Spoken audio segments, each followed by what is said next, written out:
If Bill Gates gets his way, Arizona could be home to a brand new cutting-edge smart city.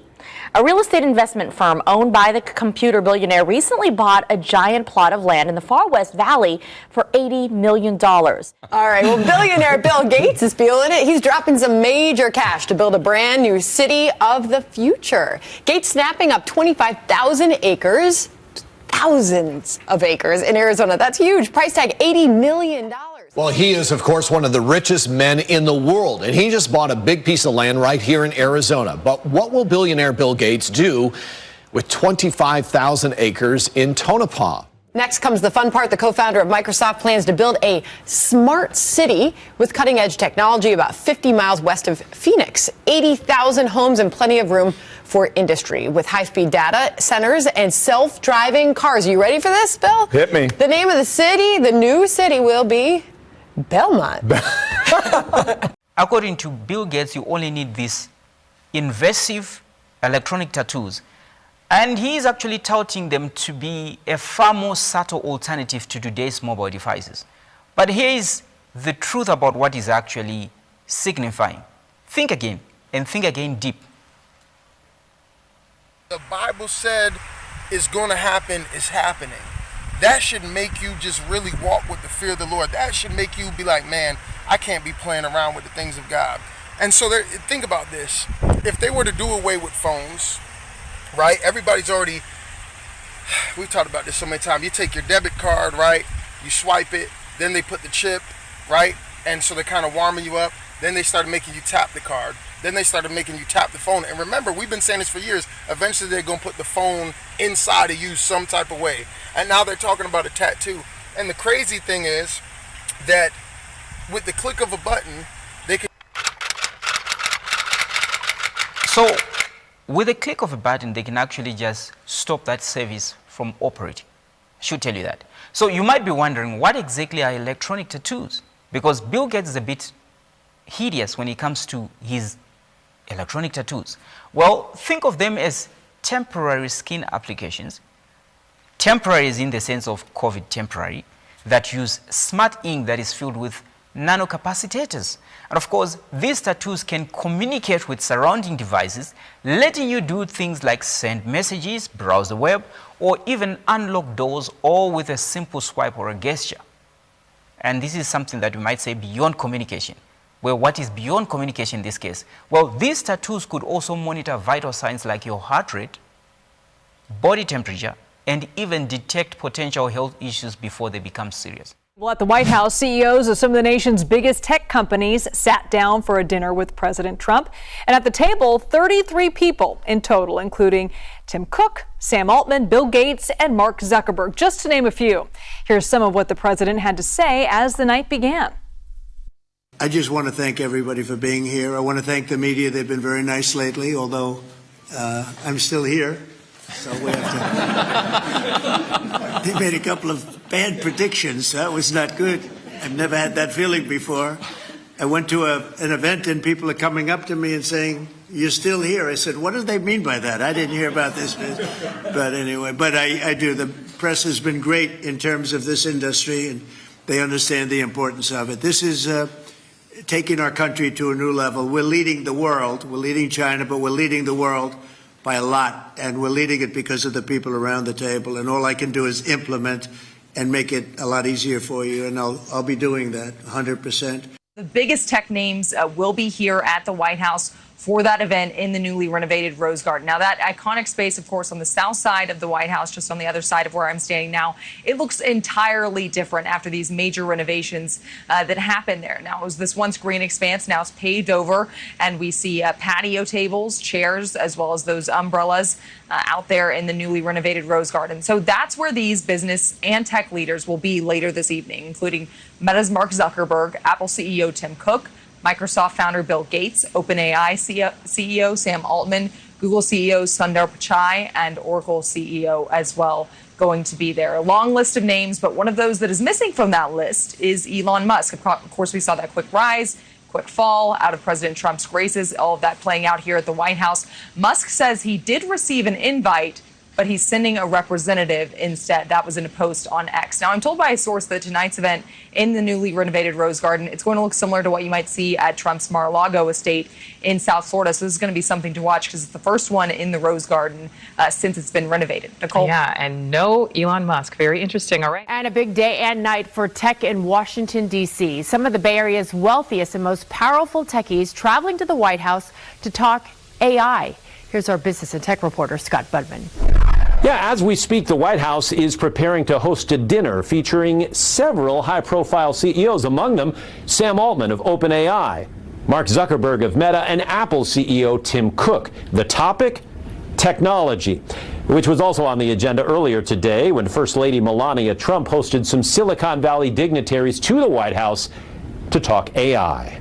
AI, which the First Lady says will lead the country forward. And I won't be surprised if AI becomes known as the greatest engine of progress in the history of the United States of America. And Melania Trump invited some of AI's biggest Silicon Valley boosters.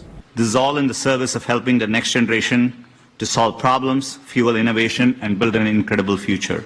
Including Google CEO Sundar Pichai making his pitch for AI in schools as well as business. We really imagine a future where every student, regardless of their background or location, can learn anything in the world in a way that works best for them. At a time when the Trump administration is literally investing in Silicon Valley businesses, it's turning to its AI czar, a longtime Silicon Valley investor, for advice. There is a lot of fear out there. Some people think that AI is going to take all of our jobs. I really don't think that's going to happen. I think AI is going to unleash a productivity boom like we've never seen. It's going to make all of us more productive. Whatever happens with AI, it's being watched from the White House. So this was years ago. Let's look at what is actually happening. This is 2025. So in a bold prediction that's making waves across the tech world, the very same guy who has always been behind such kind of technology, I mean the Microsoft founder Bill Gates, has suggested that smartphones could soon be obsolete, replaced by an entirely new kind of technology. So forget everything you know about handheld devices. Gates envisions a future where electronic tattoos become the new norm. So Gates is determined to kill off the smartphone and replace it with something far more invasive, the electronic tattoos, electronic tats, which is a technology designed to merge with your body. The question is, why and how does it work? The proposed community will be turned into its own smart city. It'll be designed around high-speed networks, self-driving cars, high-speed digital networks, data centers, and new manufacturing technologies. 3,800 acres will go towards office, commercial, and retail space. 470 acres will be used for public schools. That leaves for room for 80,000 residential units. Now, it's unclear how much Gates will be involved in the project so far. Experts say the land Gates' company has purchased is in a good spot, in part due to the proposed I-11 freeway, which would run right through Belmont and connect to Las Vegas. So far, still no word on when construction will start. Sprawling metropolis of Phoenix is an unlikely place to build an apartment complex without parking for residents. Car dependency is just part of life for most people there. But a new development in the suburb of Tempe is providing a blueprint for more environmentally friendly and car-free living. This brand new rental community in Tempe has all the amenities: fitness center, dog park, outdoor kitchens, but something's missing. So there are no cars in this community at all. Isn't it great? Cul-de-sac is the first community in the U.S. designed and built specifically for car-free living. Co-founder Ryan Johnson says the demand is strong. Every generation, and including 92% of Gen Z, would like to pay more to live in a walkable neighborhood. Retail, restaurants, and to start, nearly 200 apartments, all within steps of each other. No cars means no parking spaces, no garages. The vast suburbs of Phoenix make driving a necessity for most people who live here. There's not a drop of asphalt in the project. But developer Ryan Johnson, who grew up in the area, has a different vision for its future. And it starts with this apartment complex in the city of Tempe. It's a 1,000-person neighborhood where it's the first car-free neighborhood built from scratch in the U.S. Car-free meaning no parking spaces for the more than 300 residents. I love it so far. It's done wonders for my lifestyle. Raven Ross, a full-time artist, moved to cul-de-sac last February. When residents sign a lease, they agree to not keep a car at the property. So how has it been being without a car? So I take public transit now, so sometimes my bus stop can be like a 13-minute walk, or it can just be a 2-minute walk. So just having that walking time every day that I probably wouldn't normally get if I had a car has been a benefit. The savings from not having a car can be up to $1,000 a month, and Ross has lost 25 pounds since moving here. Araceli Delgadillo and her family are big on bikes. Even the 5-year-old rides. How do you take a watermelon back from the grocery store on a bike? Well, I don't think we've tried that yet. Just the little ones, but not the super big ones. But we have a cargo bike for that now, so probably would work. She and her husband sold their cars and home to move to cul-de-sac last July. We used to have to commute 26 miles every day, twice a day, 5 times a week. It was just so rough on me. So I'd always sit in the passenger and I'd look around and I'd just see everybody kind of like a zombie. Like miserable and in traffic. Because we don't have residential parking, it opens us up to have 55% landscape space, and we get to add so much to the neighborhood. Like social spaces around every corner. The complex is strategically located right next to the area's light rail system. All residents get a free pass. The first 200 also get a free electric e-bike, and a partnership with Lyft gets them discount rides. I've been fine just going via rail or just biking. Juan Ramos, among the first 100 to move in here, grew up in Arizona, but left because he didn't like the car-dependent sprawl.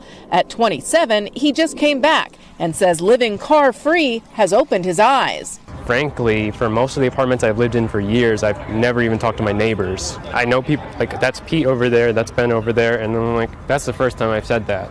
Residents often gather near the retail stores, which focus on small businesses. Jada Stratman is moving both her Home Sense business and herself in. It's not as affordable out here as it was a few years ago, and having that opportunity to live and work where you are and just have it as one, that's perfect. So if you build an office or an office building, you have to supply something around 3 parking spaces per 1,000 square feet of office space. Or if you're building an apartment complex, you have to supply 1 or 2 parking places for every unit that you're building. So with all this parking that's required for everything that we do, parking becomes ubiquitous, it's free, and we all expect free parking everywhere we go. And because of that, we all drive everywhere. The parking requirement started in earnest before World War II, and by the 1950s had become commonplace in American urban planning. The result in Phoenix is not only sprawl, but heat. Climate change has led to record-breaking summers in the Valley of the Sun. One of the reasons that Phoenix is continuing to get hotter and hotter, especially in the summer months, it's the overnight temperatures that are really rising. And a lot of that is heat that's trapped in our roads and our parking lots that is just being released overnight.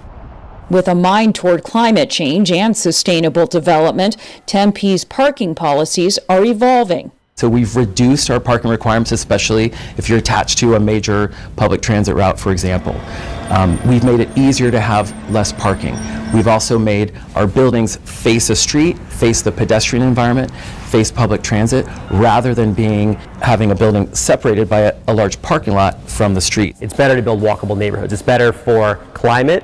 It's better for health. It's better for happiness. It's better for low cost of living. It's better for low cost of government.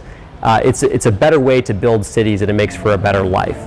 Whether the concept can be replicated elsewhere and whether there is political will to is an open question. For now, cul-de-sac is a tiny oasis in a vast desert of suburban sprawl. It's pretty much the middle of nowhere, open desert off Interstate 10 in Tonopah, 50 miles west of Phoenix. But it may not be empty space much longer. This undeveloped land could soon be transformed into a sprawling smart city with all the high-tech, cutting-edge gadgets you could ask for. I think it'd be fun. I think it'd be a good change for us all. I don't know if I would want technology to take too much control and take away from the human aspect of life. A real estate investment firm owned by billionaire Bill Gates just bought the giant plot of land for $80 million, with the hope of building a forward-thinking community called Belmont, full of new technologies and high-speed data networks. The smart city would have the room for 80,000 homes, 3,800 acres of office and retail space, and 470 acres for public schools. The streets would be filled with self-driving cars, and every home equipped with features you control with your smartphone or iPad. Lights, thermostat, locking the front door. We would be one of the first. Ron Schott with the Arizona Technology Council tells us building a smart city from scratch is a lot easier than trying to rebuild an existing community. If you asked people 5 years ago, will there be unmanned automobiles driving around in the Phoenix and the Valley, that have said you're nuts. But guess what? We've had them now for quite some time. There's no timetable for when the smart city would be built, but Schott says it could easily be done in the next 5 to 10 years.